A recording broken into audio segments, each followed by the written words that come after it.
Hello दोस्तों, horror story FM YouTube channel में आप लोगों का स्वागत है।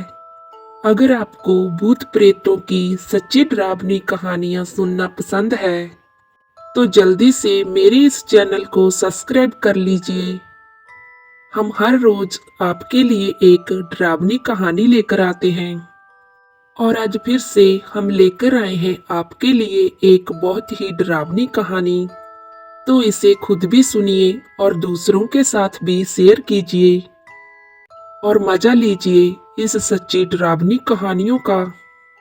तो चलिए बढ़ते हैं आज की डरावनी कहानी की तरफ।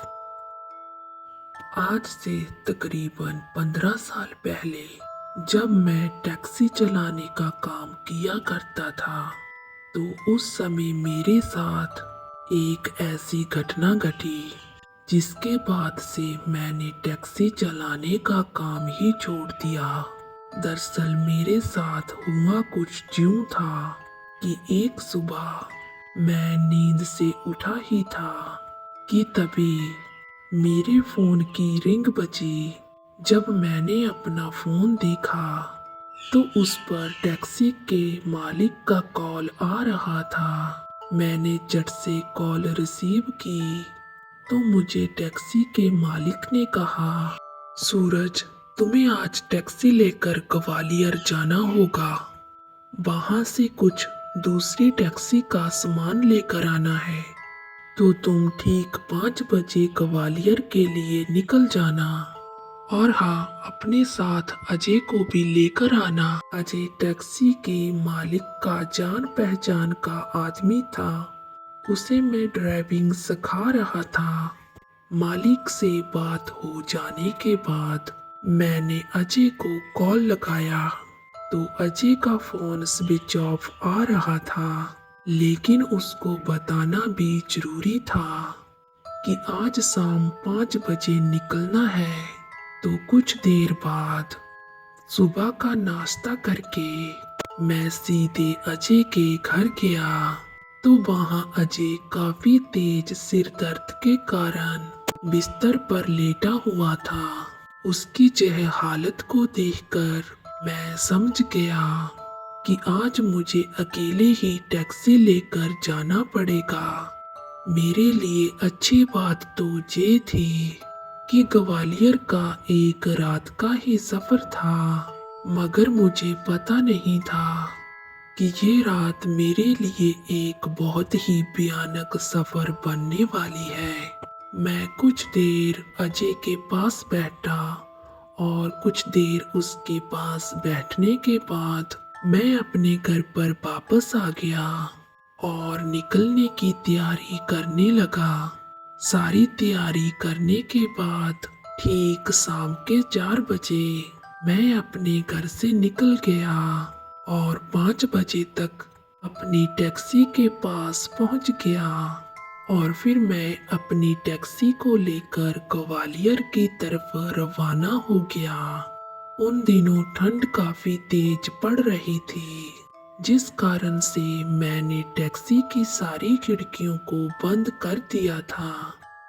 कुछ देर टैक्सी चलाने के बाद और चारों तरफ घना अंधेरा छा रहा था और जिसका असर साफ साफ हाईवे पर भी दिखने लगा, क्योंकि जिस हाईवे पर दिन पर बहुत ही चहल पहल रहता है वो हाईवे एकदम सुनसान हो चुका था। बस बीच बीच में कोई ना कोई गाड़ी ही मेरे पास से गुजरती थी।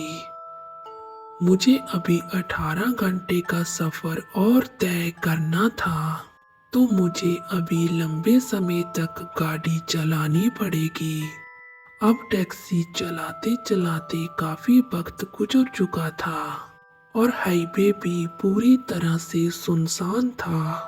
मैंने जब अपनी घड़ी पर वक्त देखा तो रात का 1 बज रहा था और तभी मुझे रास्ते के किनारे एक छोटी सी चाय की टपड़ी दिखी जो कि खुली हुई थी। मैंने उस टपड़ी को खुला हुआ देखकर मैं बहुत हैरान हुआ और मेरे मन में एक खुशी भी थी क्योंकि मेरा मन काफी देर से चाय पीने का कर रहा था और चाय पीने से नींद भी नहीं आती है और गाड़ी चलाने में भी आसानी होती है। और मैं अपने मन में सोच रहा था कि यह दुकान वाला इतनी रात को अपनी दुकान क्यों खोले बैठा है। खैर, मुझे इससे क्या लेना देना, मुझे तो सिर्फ चाय पीने से मतलब है। यही सोचकर मैंने अपनी गाड़ी को रास्ते के किनारे रोक दिया और गाड़ी से उतरकर चाय वाले के पास चला गया और वहां पर बैठकर चाय पीने लगा। इतनी ठंड में गर्मा गर्म चाय पीने से मुझे थोड़ी राहत मिल रही थी, मगर ना जाने क्यों मुझे वो चाय वाला कुछ अजीब सा लग रहा था। वो चुपचाप एक मुर्दे की तरह काम किए जा रहा था। मैंने वहां पर चाय पी और चाय पीकर उस चाय वाले को पैसे दिए और जब मैं उसे पैसे दे रहा था और तभी उस चाय वाले ने कहा, कहाँ जा रहे हैं भाई साहब आप? उसको मैंने कहा, मैं ग्वालियर को जा रहा हूँ। मेरी यह बात सुनकर वो आदमी मुझे कुछ देर तक घूरता ही रहा और फिर एक दबी हुई आवाज में बोला, भाई साहब, इस रास्ते से रात के वक्त जाना खतरे से खाली नहीं है, तो आप आज रात भर यहीं पर रुक जाइए, सुबह होते ही चले जाना। चाय वाले की ये बात मुझे थोड़ी सी अजीब लगी, लेकिन मेरा ग्वालियर पहुंचना भी बेहद जरूरी था, इसलिए मैं उसकी बात ना मानकर अपनी गाड़ी को स्टार्ट करके आगे बढ़ने लगा। लेकिन मुझे कहाँ पता था कि मैं उस चाय वाले की बात ना मानकर एक बहुत बड़ी मुसीबत में फंसने वाला हूँ।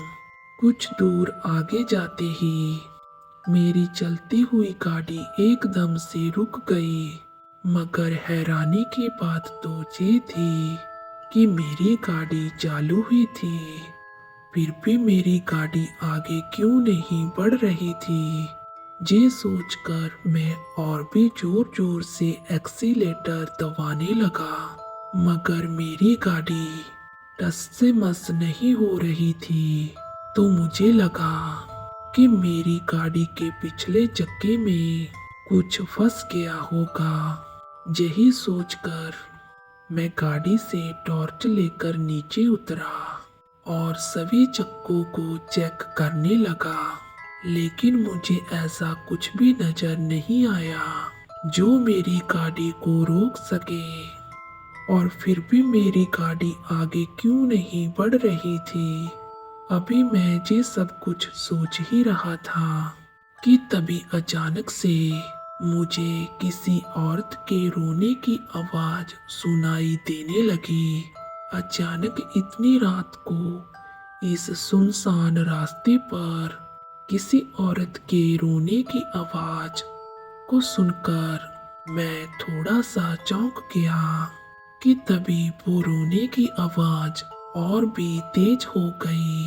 वो आवाज सुनकर मुझे ऐसा लग रहा था कि वो रोने की आवाज मेरे आसपास से ही आ रही हो। तो मैं अपनी टॉर्च की लाइट को इधर उधर घुमाकर उस औरत को खोजने लगा। इधर उधर लाइट घुमाते घुमाते जब मेरी टॉर्च की लाइट एक नीम के पेड़ के नीचे पड़ी, तो मैंने देखा कि एक औरत नीम के पेड़ के नीचे बैठकर बहुत ही जोर जोर से रो रही है। पहले तो उसे देखकर मुझे लगा कि वो औरत किसी बहुत बड़ी मुसीबत में है, तो मैं जल्दी से भागकर उसके करीब गया। मगर जैसे ही मैं थोड़ा उसके पास गया और तभी मुझे अचानक से ना जाने कहां से एक बहुत ही सड़ी हुई सी बदबू आने लगी। वो बदबू ऐसी थी जैसी किसी मुर्दे से आती है। वो गंध इतनी तेज थी, मेरा वहां पर रुकना मुश्किल हो रहा था। फिर भी मैं किसी तरह उस औरत के करीब गया और उससे कहा, क्या हुआ है आपको? आप रो क्यों रही हैं? मेरा ऐसे पूछने पर भी उस औरत ने कोई जवाब नहीं दिया। बस वो सिर झुका कर केवल रोई ही जा रही थी, जिस कारण मुझे उसका चेहरा भी दिखाई नहीं पड़ रहा था। मैंने फिर से उस औरत से कहा, क्या परेशानी है बहन जी आपको? मैंने अभी इतना कहा ही था कि तभी उस औरत ने एकदम से अपना सर मेरी तरफ उठाया, तो उसका चेहरा देखकर मेरे होश ही उड़ गए और मैं जोर जोर से चिल्लाने लगा। मेरा शरीर थर थर कांप रहा था। दरअसल उस औरत का चेहरा एक तरफ से पूरी तरह से जला हुआ था और उसके चेहरे पर अजीब से कीड़े अंदर बाहर हो रहे थे। इस खौफनाक नजारे को देखकर मैं समझ गया था कि वो औरत कोई इंसान नहीं है, बल्कि एक चुड़ैल है। अब मुझे पता चल चुका था कि मैं उस चाय वाले की बात ना मानकर एक बहुत बड़ी मुसीबत में फंस चुका हूँ और मुझे अब ये भी समझ नहीं आ रहा था कि अब मैं क्या करूँ। और तभी मैं किसी तरह हिम्मत जुटाकर वहां से भागने लगा। मगर मैंने जैसे ही भागना शुरू किया, वैसे ही उस चुड़ैल ने अपनी लंबी सी चोटी बढ़ाकर मेरे पैरों को पकड़ लिया और मुझे घसीटते हुए अपने पास लेकर जा रही थी और अब मेरा मरना तय था। और तभी वहां वो चाय वाला और एक आदमी आ पहुंचे, जिनके वहां पर पहुंचते ही उस चुड़ैल ने मेरा पैर छोड़ दिया।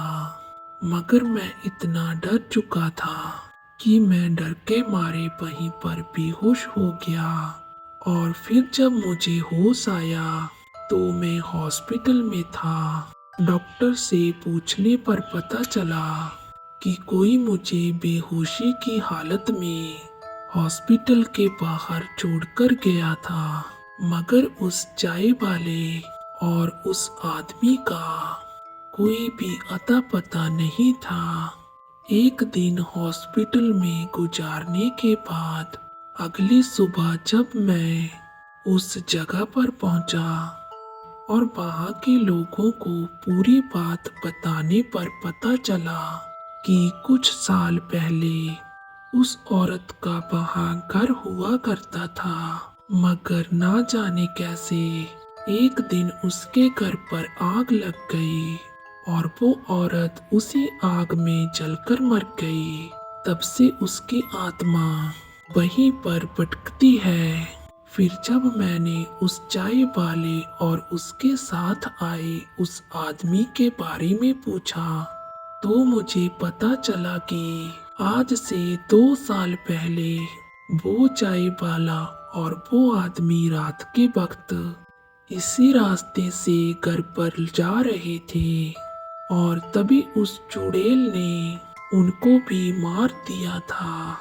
तब से उनकी भी आत्मा कभी कभी लोगों को इसी रास्ते पर दिख जाया करती है और उस चाय वाले और उस आदमी की आत्मा उस चुड़ैल से लोगों को बचाती है।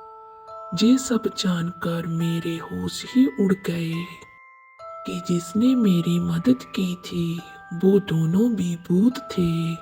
और तब से मैंने रात के वक्त टैक्सी चलाने का काम छोड़ दिया। तो दोस्तों, कैसी लगी आपको आज की कहानी? अगर आपको आज की कहानी अच्छी लगी तो प्लीज़ चैनल को सब्सक्राइब एंड वीडियो को लाइक जरूर कीजिए। और आप हमें कहाँ से सुन रहे हैं ये कमेंट बॉक्स में जरूर बताना। तो चलिए दोस्तों, मिलते हैं एक और नई कहानी के साथ।